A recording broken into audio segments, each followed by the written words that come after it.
बहुत बहुत स्वागत है। आज हम भारतीय इतिहास के एक बेहद स्मारकीय और रोमांचक अध्याय को उजागर करने जा रहे हैं, चौहान वंश। यह कोई आम कहानी नहीं है। यह शौर्य, कूटनीति और ऐसे अटूट संकल्प की एक महागाथा है जो इतिहास प्रेमियों और परीक्षा की तैयारी कर रहे छात्रों दोनों के लिए समझना बिल्कुल जरूरी है। तो बिना देर किए आइए इस शानदार यात्रा की शुरुआत करते हैं। ठीक है, तो चलिए देखते हैं कि आज हम क्या क्या कवर करने वाले हैं। हम शुरुआत करेंगे चौहानों की उत्पत्ति और उनके उदय से। उसके बाद हम चौहानों के स्वर्ण युग में प्रवेश करेंगे। फिर पृथ्वीराज तृतीय की आक्रामक दिग्विजय नीति को समझेंगे। वहां से हम सीधे तराइन के ऐतिहासिक युद्धों का विश्लेषण करेंगे और आखिर में रणथंभौर और जालोर के उस अदम्य संघर्ष को जानेंगे जिसने इतिहास रच दिया। भाग 1, उत्पत्ति और उदय। पूर्व मध्यकालीन भारत में जब राजस्थान, हरियाणा और दिल्ली के आसपास सत्ता के नए केंद्र उभर रहे थे, तब इस राजवंश ने आकार लेना शुरू किया। अब यहाँ सबसे दिलचस्प बात यह है कि इनकी शुरुआत को लेकर इतिहासकारों में खासी बहस होती है। एक तरफ चंद्रबरदाई का अग्निकुंड सिद्धांत है, जो कहता है कि आबू पर्वत पर एक रहस्यमय यज्ञ की अग्नि से चौहानों का जन्म हुआ, एक बिल्कुल जादुई मिथक। दूसरी तरफ कुछ ग्रंथ इन्हें सूर्यवंशी बताते हैं, लेकिन अगर हम ठोस ऐतिहासिक सबूतों की बात करें तो परीक्षा के लिए आपको बस बिजौलिया शिलालेख याद रखना है। ये साफ साफ बताता है कि वासुदेव ने 551 ईस्वी के आसपास शाकंभरी यानी आज के सांभर में इस साम्राज्य की नींव रखी थी। अब आप भी जानते हैं कि कोई भी विशाल साम्राज्य रातों रात खड़ा नहीं होता।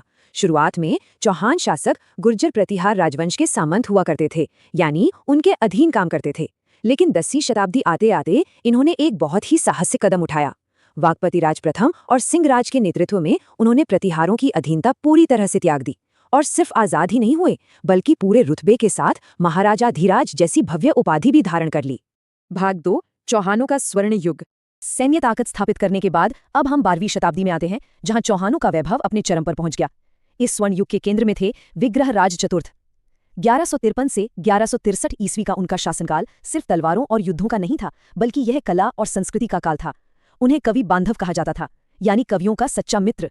वो खुद एक बड़े विद्वान थे और कला के प्रति उनके इसी प्यार के कारण उनके दरबारी कवि सोमदेव ने मशहूर नाटक ललित विग्रहराज की रचना की। लेकिन इनकी उपलब्धियां सिर्फ किताबों तक सीमित नहीं थीं।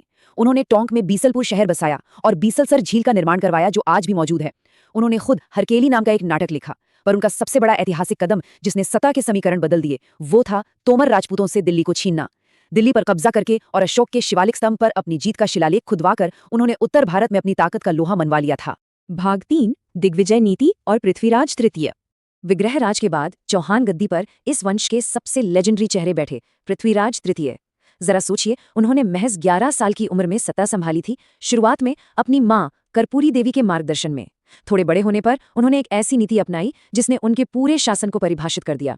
इस नीति का नाम था दिग्विजय। इसका सीधा सा मतलब है चारों दिशाओं को जीत लेना। ये कोई आम विस्तार नहीं था, ये पूरी तरह से क्षेत्रीय सर्वोच्चता स्थापित करने की एक बेहद आक्रामक रणनीति थी। आइए आगे बढ़ते हैं और देखते हैं कि ये सब कैसे एक साथ जुड़ता है।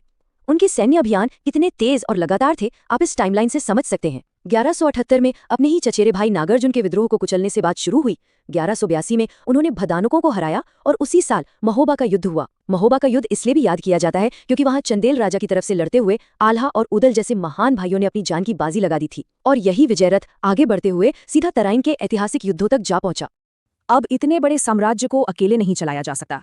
पृथ्वीराज को उनके मुख्यमंत्री कदमवास और बेहतरीन सेनापतियों का मजबूत साथ मिला हुआ था। लेकिन एक बात ध्यान देने वाली है, इस लगातार आक्रामक नीति के कारण उनके बहुत से दुश्मन भी बन गए थे।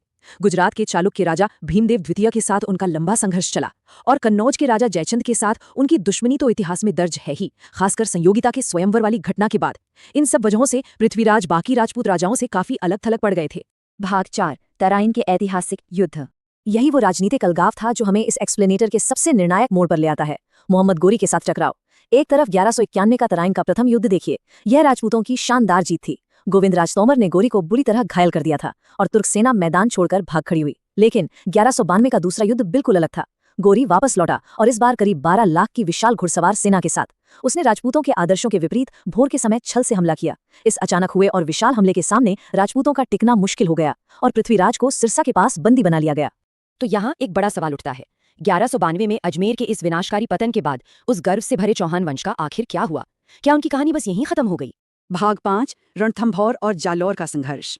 बिल्कुल नहीं। चौहानों की कहानी अभी खत्म नहीं हुई थी। 14वीं शताब्दी की शुरुआत में खिलजी वंश के खिलाफ जो प्रतिरोध हुआ वो अद्भुत था। रणथंभौर की उस जिद को समझने के लिए आपको ये मशहूर दोहा सुनना चाहिए। सिंह सवन सत्पुरुष वचन कदली फलत एक बार तिरिया तेरे हमीर हट चढ़े न दूजी बार। मतलब जिस तरह शेरनी एक ही बार बच्चे को जन्म देती है, सच्चा इंसान अपनी बात से नहीं मुकरता, उसी तरह राजा हमीर देव चौहान की जिद ऐसी थी जिसे एक बार ठान लिया तो वो किसी भी कीमत पर पीछे नहीं हटते थे।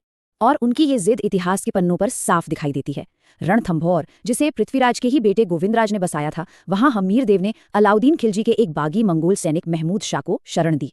जब खिलजी ने उसे वापस मांगा तो हमीर देव ने साफ मना कर दिया। शरणागत की रक्षा उनका धर्म था। इसी वजह से 1301 में खिलजी ने किले की घेराबंदी कर दी। लेकिन अफसोस, यहाँ भी अपनों ने ही धोखा दिया। रणमल और रतिपाल नाम के जनरलों की गद्दारी के कारण किला हाथ से निकल गया। हमीर देव बहादुरी से लड़ते हुए वीर गति को प्राप्त हुए और रानी रंगा देवी के नेतृत्व में महिलाओं ने पद्मला तालाब में कूदकर राजस्थान के इतिहास का पहला जल जौहर किया। रणथंभौर जैसी ही बहादुरी और त्रासदी की कहानी जालौर की सोनगरा चौहानों की भी है। 1311 ईस्वी में कान्हड़देव और उनके बेटे वीरमदेव ने खिलजी की सेना पर हमला करके सोमनाथ शिवलिंग के उन टुकड़ों को आजाद करवाया जिन्हें वो लूट कर ले जा रहे थे। लेकिन जब 1311 में जालौर के किले की घेराबंदी हुई तो यहाँ भी बीका दैया के धोखे ने उन्हें हरा दिया। कान्हड़देव अंत तक लड़ते रहे। इस पूरे महाकाव्यिक संघर्ष को अगर आपको कभी विस्तार से जानना हो तो पद्मनाभ द्वारा रचित ग्रंथ कान्हड़देव प्रबंध इसका सबसे बड़ा और प्रामाणिक स्रोत है। तो यहाँ सबसे अहम बात यह है कि परीक्षा के लिए आपको कुछ बेहद खास तथ्य याद रखने हैं। ध्यान से सुनिएगा।